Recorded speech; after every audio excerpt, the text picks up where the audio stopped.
Hello friends, this is B S Sidhu, direct selling trainer and motivational speaker. दोस्तों, आज हम बात करेंगे एक ऐसी इंडस्ट्री के बारे में जो बहुत ज़बरदस्त तरीके से ग्रो कर रही है, जहाँ पे एक साइड पे हिंदुस्तान की जीडीपी नीचे आ रही है। जी हाँ, मैं बात कर रहा हूँ डायरेक्ट सेलिंग इंडस्ट्री। और डेफिनेटली अगर मैं इस इंडस्ट्री की बात करूँ तो आज के टाइम पे यही इंडस्ट्री हमारे हिंदुस्तान की ग्रोथ के लिए एक रामबाण बन सकती है। और ये सिर्फ आज से नहीं, ये कई सालों से इस इंडस्ट्री के बारे में बोला जा रहा है और बहुत बड़े बड़े कामयाब इंसान ऑलरेडी इस इंडस्ट्री का पार्ट है। अगर मैं बात करूं अमेरिका के प्रेसिडेंट डोनाल्ड ट्रंप, तो 2008 में उन्होंने खुद अपनी डायरेक्ट सेलिंग इंडस्ट्री स्टार्ट करी थी ट्रंप नेटवर्क के नाम से। इसके अलावा मैं बात करूं तो अमेरिका के वर्ल्ड के नंबर 1 जो इन्वेस्टर हैं जिनका नाम है वॉरेन बफेट जी, तो उनके 51 बिजनेसेस हैं और उनका कहना है कि उनमें से उनके जो सबसे सक्सेसफुल इन्वेस्टमेंट्स रही वो 4 डायरेक्ट सेलिंग इंडस्ट्रीज़ रही जिनके ऊपर उन्होंने निवेश किया। इसके अलावा बिल गेट्स जी की वर्डिंग भी हमने सुनी होगी कि अगर उनको दोबारा से स्टार्ट करने का मौका मिले तो वो डेफिनेटली डायरेक्ट सेलिंग का पार्ट बनना पसंद करेंगे।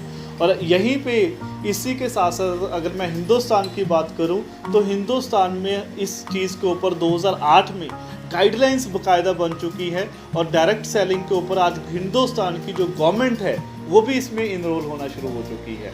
और यही रीज़न है कि अभी रिसेंटली एक न्यूज़ आई थी जिसमें रामविलास पासवान जी ने एक बात बोली थी, जो हमारे कंज्यूमर अफेयर मिनिस्टर हैं, कि आने वाले 2025 तक ये इंडस्ट्री 9,000 करोड़ का रेवेन्यू जनरेट करके देगी।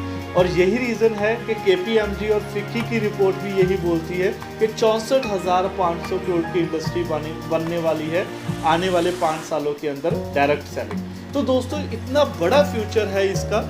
और यही रीज़न है कि आज के टाइम पे बहुत सारे ऐसे पर्सन हैं जो डायरेक्ट सेलिंग का हिस्सा बनने जा रहे हैं और डायरेक्ट सेलिंग में ऑलरेडी वो अपना काम करना शुरू कर चुके हैं। तो आज हम जानेंगे कि अगर आप डायरेक्ट सेलिंग को अपना पार्ट बना चुके हो तो कौन कौन सी बातों का ध्यान रखना पड़ेगा। सबसे पहली चीज़ यहाँ पे आती है कि अगर आपको इस इंडस्ट्री में कामयाब होना है तो आपकी जो शुरुआत होती है वो आपकी वाई से होती है। अक्सर ये बात बोली जाती है कि कोई भी काम करना होता है तो हम उसकी हाउ ढूंढते हैं कि वो काम कैसे होगा। लेकिन दोस्तों, एक बात सच है कि हाउ से ज़्यादा ज़रूरी है उस काम को क्यों करना है। 90% लोग कोई भी नया काम इसलिए नहीं कर पाते क्योंकि उसको कभी उसका हाउ नहीं मिलता है कि वो काम कैसे होगा। वो कैसे के चक्कर में कभी ना कभी उसका आइडिया ड्रॉप हो जाता है। लेकिन अक्सर ये बात बोली जाती है कि जिन लोगों को ये पता होता है काम कैसे करना है, वो उन लोगों के लिए काम करते हैं जिनको ये पता होता है कि काम क्यों करना है।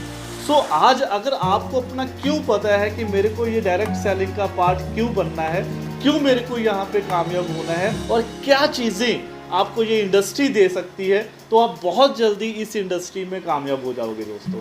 तो सबसे पहले आपको अपनी वाई क्लियर करनी बहुत ज़्यादा ज़रूरी है। आपका विज़न क्लियर होना चाहिए।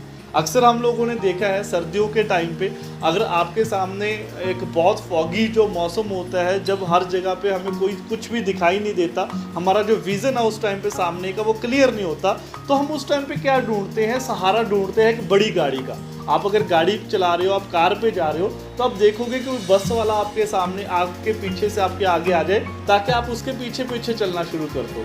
तो वहाँ पे क्या है, जब आपका विज़न क्लियर नहीं होता तो आपको एक सहारे की ज़रूरत पड़ती है। अगर मैं उसी कंपैरेटिवली अगर मैं गर्मियों की बात करूं तो गर्मियों में हमारे सामने जो विज़न क्लियर होता है और रोड भी बहुत स्मूथ होती है, और उस टाइम पे अगर वही बस वाला हमारे सामने आ जाता है और वो 40, 50, 60 की स्पीड पे जा रहा होता है, तो कहीं ना कहीं हमें हड़बड़ाहट होती है कि यार ये मेरे रास्ते में क्यों आ गया, मैं 100 की स्पीड पे चल रहा था, तो ये इसको साइड करो, इसको कहीं ना कहीं इसको क्रॉस करो ताकि मैं जल्दी से अपनी मंजिल पे पहुंच पाऊँ। तो दोस्तों, कुछ ऐसा ही होता है डायरेक्ट सेलिंग का सफ़र भी। यहाँ पे भी अगर आपका विज़न क्लियर नहीं है तो आपको हर जगह पे कहीं ना कहीं एक सहारे की ज़रूरत पड़ेगी। लेकिन अगर आपका विज़न क्लियर हो जाए तो आप अपने आप ऑटोमेटिकली अपनी मंजिल की तरफ पहुंचने के लिए आप और स्पीड से काम करना शुरू करोगे। तो एक सबसे पहला काम यहाँ पे आपको क्या करना पड़ेगा, आपका ड्रीम डिफाइन करना पड़ेगा, उसको क्लियर करना पड़ेगा आपके विज़न को। और दूसरी चीज़ दोस्तों, जब हम इस इंडस्ट्री में आते हैं तो एक और बात आपको बहुत ध्यान रखने की ज़रूरत पड़ती है, वो है रिजेक्शंस। क्योंकि जब हम इस इंडस्ट्री का पार्ट बनते हैं तो आप लोगों के साथ जब इस इंडस्ट्री के बारे में डिस्कस करते हो तो आपको रिजेक्शंस मिलती है, आपको लोग मना करते हैं। उसका रीज़न कोई बहुत बड़ा नहीं होता। एक्चुअल में हर एक बंदे को इस इंडस्ट्री की अगर मैं बात करूं तो इसकी इंफॉर्मेशन तो है बट प्रॉपर नॉलेज नहीं है कि एक्चुअल में ये इंडस्ट्री कितनी ताकतवर है।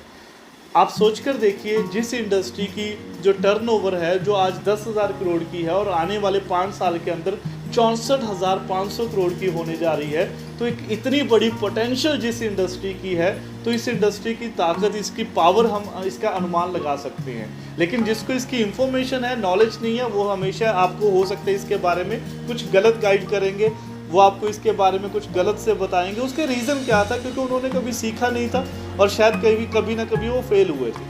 फेल होने का मतलब कभी इंडस्ट्री बुरा होना नहीं होता दोस्तों।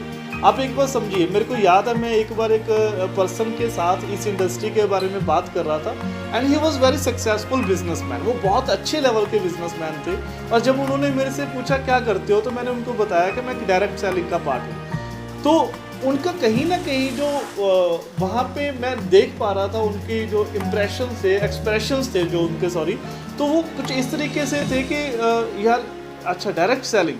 तो मैंने कहा सर क्या हुआ? कहते कुछ नहीं, मैंने एक बार स्टार्ट किया था, उस टाइम पे मेरे को किसी दोस्त ने बोल दिया था और मैंने जब स्टार्टअप किया था, बट यार मेरे तो वहाँ पे 8-10 हज़ार रुपया मेरा नुकसान हो गया। वो दोस्त ने के कहने पे मेरे को लगाने पड़े और कोई रिजल्ट नहीं मिला। तो उसके बाद फिर मैंने इसके बारे में ज़्यादा सोचा ही नहीं। तो मैंने उनसे एक सिंपल सा सवाल किया, मैंने कहा सर आप जिस इंडस्ट्री में आप अभी बहुत सक्सेसफुल बिजनेसमैन हो, मेरे को एक बात बताइए, आपकी जो ये कंपनी है, क्या ये आपकी पहली कंपनी थी जिसमें आप कामयाब हुए? ये आपका पहला बिजनेस था जिसमें आप आज इस लेवल पर पहुंचे हो? तो ये आपका फर्स्ट बिजनेस ही था जहां पे आपने स्टार्टअप किया और आप यहां तक पहुंच गए। तो उन्होंने मेरे को अपनी कहानी सुनाई, वो बहुत ही रोमांटिक थी, बहुत ही रोचक थी। मतलब उन्होंने बड़े अच्छे तरीके से उसके बारे में बताया कि नहीं यार, मैंने एक्चुअल में सबसे पहले एक और काम शुरू किया था, उसमें मेरा इतना लॉस हुआ, मेरे घर वालों ने मेरे को घर से बाहर निकाल दिया। उसके बाद फिर मैंने एक और काम किया तो मेरी सेविंग चली गई। फिर मैंने एक और काम शुरू किया और वहाँ पे मेरे पास सेविंग भी नहीं थी, तो मैंने कहीं ना कहीं से उधार मांगा, वहाँ से फिर मैंने काम शुरू किया और ऐसे करते करते मैं 9 बार फेल हुआ। और 9 बार फेल होने के बाद फिर ये 10वीं कंपनी है जो यहाँ तक पहुँची। तो फिर मैंने उनके एक सवाल और पूछा, मैंने कहा सर अभी जो आपके पास ये फ़ोन है, कहते हाँ ये उनके पास अराउंड 80-90 हज़ार रुपये का फ़ोन था। मैंने कहा सर आपको फ़ोन गैजेट्स बहुत अच्छे लगते हैं?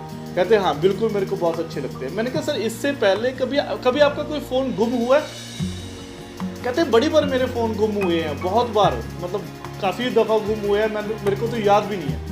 मैंने उनको सिर्फ एक ही सवाल का यही आंसर दिया कि सर आपके लाखों रुपए के फ़ोन गुम हो गए, वो आपने याद भी नहीं रखे और फिर भी आज आपने 80-90 हज़ार रुपये का फ़ोन लिया। आपकी एक कंपनी में कामयाब नहीं हुए, उसमें लाखों का नुकसान हुआ, दूसरी में लाखों का नुकसान हुआ, तीसरी में लाखों का नुकसान हुआ। आप पता नहीं कितना नुकसान कर चुके थे, लेकिन आपको पता था कि मेरे को अपने लेवल पे कुछ करना है। तो आप लाखों करोड़ों का नुकसान करने के बाद भी आपने अपनी जिद नहीं छोड़ी और आज आप एक सक्सेसफुल बिजनेसमैन हो। ये बात सही है? तो डेफिनेटली माने। मैंने कहा सर यही चीज़ जब आप डायरेक्ट सेलिंग आपके सामने आई तो वहाँ पे आपकी ये सोच नहीं थी। वहाँ पे कहीं ना कहीं आप एक डिफेंस मोड में बैठे थे। 5,000 रुपये के नुकसान को आप सुना रहे हो, तो ये सोचने का विषय है दोस्तों। हो सकता है मतलब आज तक हम पता नहीं कितने बड़े बड़े नुकसान कर चुके होंगे, लेकिन वो हमने कभी याद नहीं रखे और 5-6 हज़ार रुपये का नुकसान हम सारी ज़िंदगी याद रखते हैं और वो 5-6 हज़ार रुपये की बात जो हमारे माइंड में फिट होती है वो हमें ज़्यादा आगे तक बढ़ने नहीं देती। सो दोस्तों मैं यही बात बोलूँगा कि अगर आपको ऐसी कोई रिजेक्शंस मिलती है तो समझ लेना कि ये एक बहुत बड़ी चीज़ नहीं है। रिजेक्शंस आपको डेफिनेटली यहाँ पे मिलेगी, लेकिन अगर आपका विज़न क्लियर है, अगर आपका गोल क्लियर है, आपको जाना कहाँ तक है, तो आप सीखते रहिए और आप डेफिनेटली वहाँ तक पहुँच जाओगे। तो लास्ट में मैं सिर्फ एक ही बात बोलना चाहूँगा कि सपने आपके हैं और सिर्फ आप ही उसको पूरा करोगे, कोई और इंसान आकर उसको पूरा करने वाला नहीं है दोस्त। और एक बात हमेशा याद रखना, परिस्थितियाँ और लोग कभी आपके साथ खड़े होने वाले नहीं हैं। वो हर जगह पे अलग अलग मिलते रहेंगे, लेकिन आपको आगे बढ़ते रहना है। क्योंकि अक्सर मैंने एक बात सुनी थी कहीं से कि मैदान में गिरने वाला इंसान तो कभी भी उठ सकता है, लेकिन मन से गिरने वाला इंसान कभी नहीं उठ सकता। सो आपको अपने मन को कंट्रोल रखना है और हमेशा सीखते रहना है।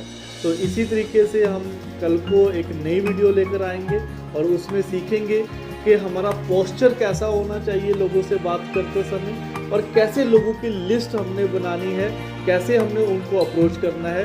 ये सारी बातें हम करेंगे नेक्स्ट वीडियो में। तो आज की वीडियो आपको दोस्तों कैसी लगी?